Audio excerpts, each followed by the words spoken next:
Madden 26 is finally here. EA added all sorts of new game mechanics that entirely overhaul how we get stops out on the field, so in this video, I'm breaking down the 5 biggest changes to defense in Madden 26. So starting off at number 1, the new route commit feature lets you play high risk, high reward man coverage. If you've ever been frustrated in Madden because you know exactly which receiver your opponent wants to throw to, and so you go ahead and man him up just to have the defender get cooked anyway, this is the feature that you've been waiting for. This is route commit. And to show you guys how it works, I have the defense here in cover 1. And to start, we're not doing any route committing or anything special, but on offense, we are going to have our slot receiver on this outbreaking corner route. If we go ahead and snap this ball, the corner route does a pretty good job of beating man coverage to the outside. It wasn't a ton of separation, but it was of course enough for a pass lead down and outside and an easy completion. So let's say that we know our opponent is going to run that corner route once again. We can use the new route commit feature to tell our slot cornerback to overcommit to the outside. So in order to do that, I'm gonna press RB or R1, and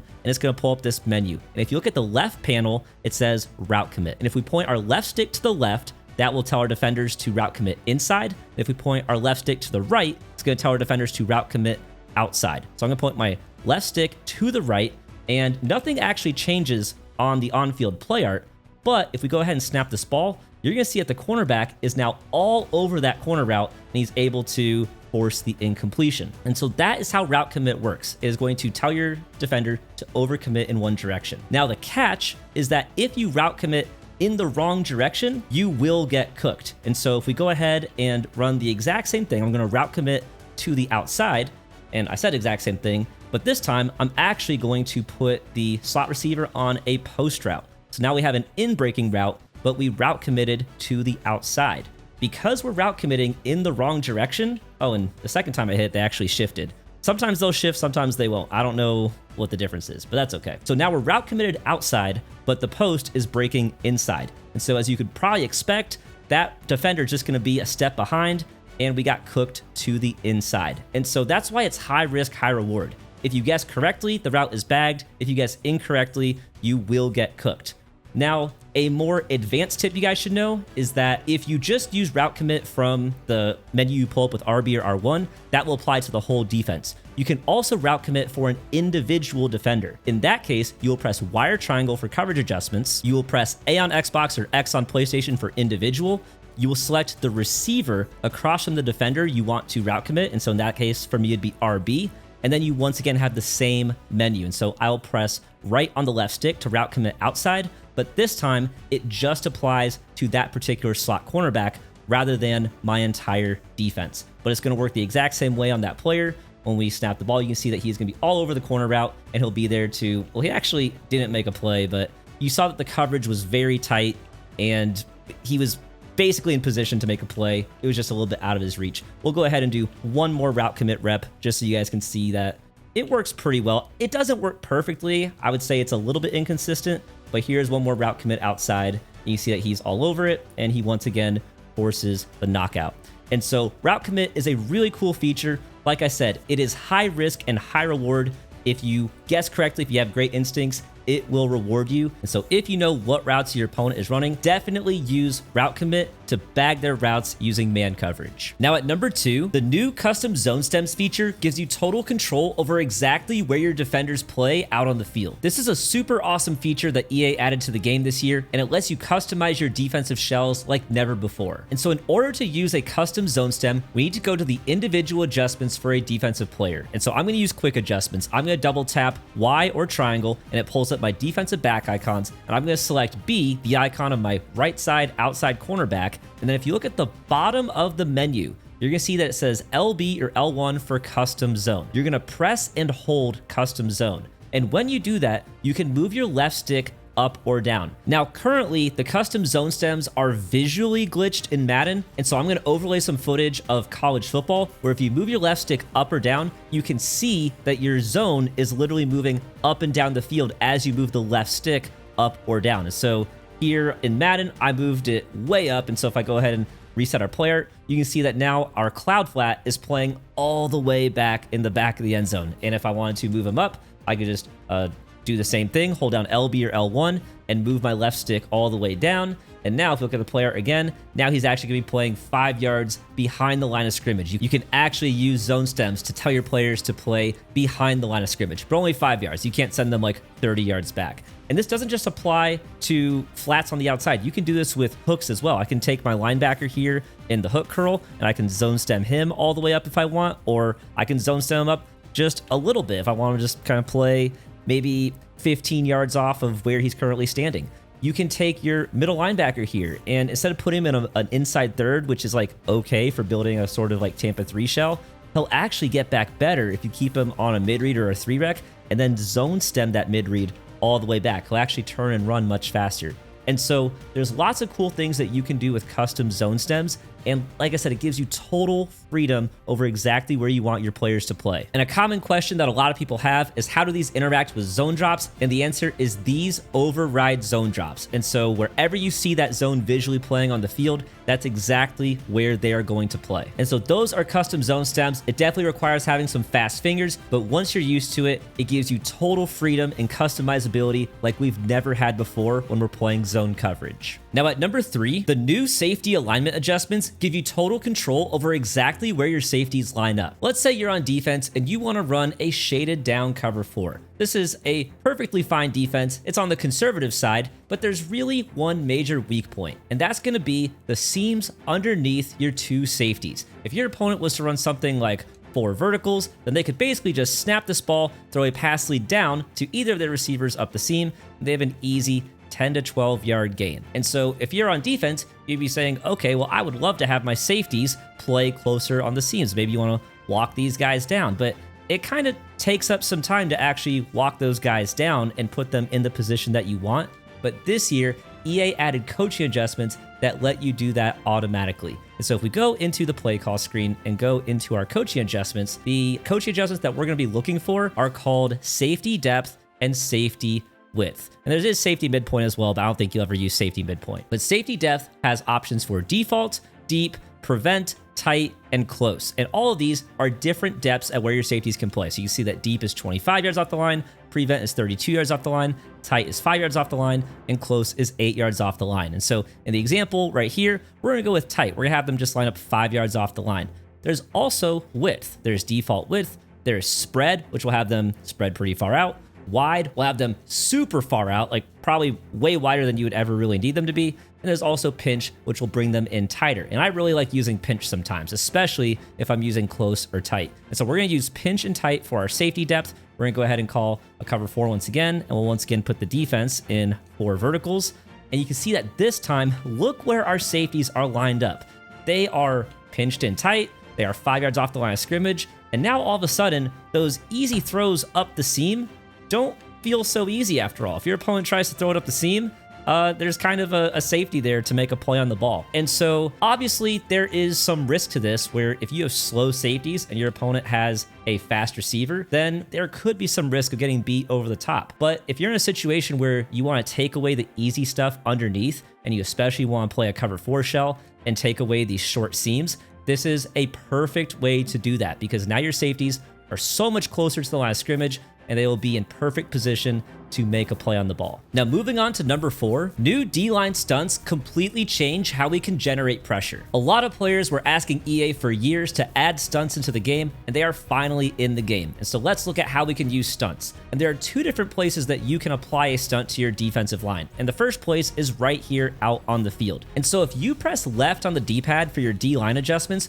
what you'll see from the menu that pops up is that in the lower right, you can select RB or R1 for stunts. And there are 12 different kinds of stunts in the game. So you can see right here, there's left exit 2-man, left text 2-man, left tom 2-man, left pirate 3-man. If you press left or right on the D-pad, you can get even more options. You can see there's a bunch of options here, and then there's a bunch of options here. There are 12 stunts in total.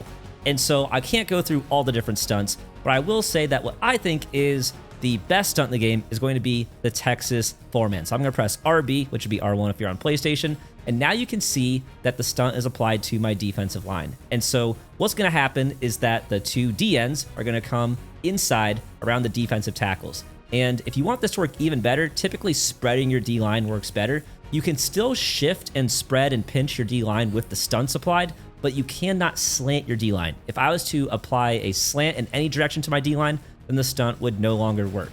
And so if we go ahead and snap the ball, you can see that they're going to come around, and it is a really good way to kind of like prevent the pocket from developing. Like if you want to not give your opponent a pocket to step up into, then the Texas 4-man is a really good one. Now, the flip side, of course, as you probably saw, it would be pretty easy to scramble around the outside, which kind of makes sense. You're taking both your defensive ends and bringing them inside. And so there's definitely a high risk, high reward element to this. Personally, I don't think I'll be using stunts a whole lot in my games, but if you want to use stunts, you can definitely experiment with all of them. And like I said, I think the Texas 4-man is especially good for getting pressure on the inside. Now, the other place that we can apply stunts is the play call menu. So if you are worried about having to do it pre-snap out on the field, you can do it in the play call menu as well. And so in order to do that, when you have the play you want pulled up on the play call screen, so in this case, we'll say Tampa 2, what you're gonna do is you're gonna hold the button that you would press to select the play. So in my case, I would press X, but I'm gonna press and hold X. And what's gonna happen is when I do that, the stunts are going to come up. And now you can scroll through all the different stunts. You can go up if you want to go to the bottom of the list. There's a Texas 4-man, and there's even a visual of what the stunt is going to do. And so if we go ahead and call the right Pirate 3-man, you just let the button go, and once you come out on the field, the stunt is automatically applied. And so if you want to save some time pre-snap, then you'll definitely want to call your stunts from the play call menu. Or if you want to decide out on the field, you can of course wait and do it on the field. But remember, if you ever want to cancel a stunt at any time, just slant your D-line in any direction. So if we go ahead and snap this ball, you can see that this is going to be the right Pirate, what was it called? Pirate right 3-man. And we got a shed from our defensive end on the left side, who wasn't even part of the stunt actually. And so of course that can just happen. But stunts are a really cool addition to the game. Like I said, I personally don't think I'll be using stunts that much, but if you want to use stunts, definitely go ahead and use them. Get into practice mode, lab different things, and there might be some really cool blitzes that we can end up making with these stunts. I haven't seen any so far in my early testing. Like I said, Texas 4-man is, I think, the best for just kind of collapsing the pocket on the inside. And so it's up to you whether you use stunts. I think it's a really cool addition to the game though, and it's always great to have more options on the defensive side of the ball. And finally, at number 5, new RPO and option coaching adjustments allow you to shut down the glitchiest plays in Madden 26. And so right here, I have the offense in a motion triple option play. And if you're on defense and you don't know how to stop plays like this, there is a real chance that you could get gashed for a ton of yards or maybe even a touchdown like we just saw right there. But the good news is that EA has added a ton of tools for us to defend these plays. And so let's go into our coaching adjustments and talk about what those tools are. And so if we look at our coaching adjustments on defense, we now have 4 different options for regarding option plays and RPO plays. We can change our option read key, our option pitch key, our RPO read key, and our RPO pass key. Now, option read key and option pitch key, these are specifically for read option plays and speed option plays. And the play we just saw on offense is actually kind of both of those. It is actually a triple option that has a read option component, and then the pitch play is, of course, kind of like a speed option component as well. And so I'm going to go ahead and call that same triple option play, and we are going to go ahead and put our option read key on conservative. And so what that's going to do is that's going to tell the read key defender, who is the defensive end, who's the first read on the play, he is going to play conservative, which as you see on the screen right here, it means he is going to focus on the QB option. But the downside is that it is going to leave the handoff to the running back wide open, but that's okay. We're going to go ahead and call Tampa 2. And when we go ahead and run this once again, the read key is going to be the defensive end on the left side. You can see as the R icon above his head. And when we snap this ball, he is going to stay outside, meaning if our opponent keeps it with the quarterback, now he is guarding the quarterback, and the quarterback's going to get tackled. The correct read right here would be to hand off to the running back. But by changing our option read key defense to conservative, we are now forcing them to stay outside. Now right there, the read key stay outside. I don't know why that other guy even came in. That was the pass key, or the pitch key actually. That was kind of not really supposed to happen. But one more time, just to show you guys really how it works. The read key is going to stay outside. He's going to tackle the quarterback, and that is shut down.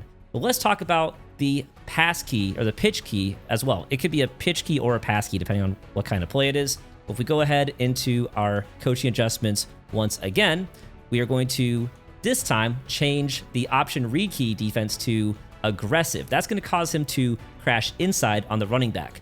For the option pitch key, we are going to go ahead and change this to aggressive. And what that means is it is going to tell our defender to guard the pitch option of the play, and it's going to leave the quarterback option open. A lot of times on these pitch plays, people don't want to allow the pitch because the pitch can end up going for a ton of yards on the outside. And so it really just depends on which option you want to defend. Now that we have the read key on aggressive, he is going to crash in. And so in this case, the quarterback is going to keep the ball.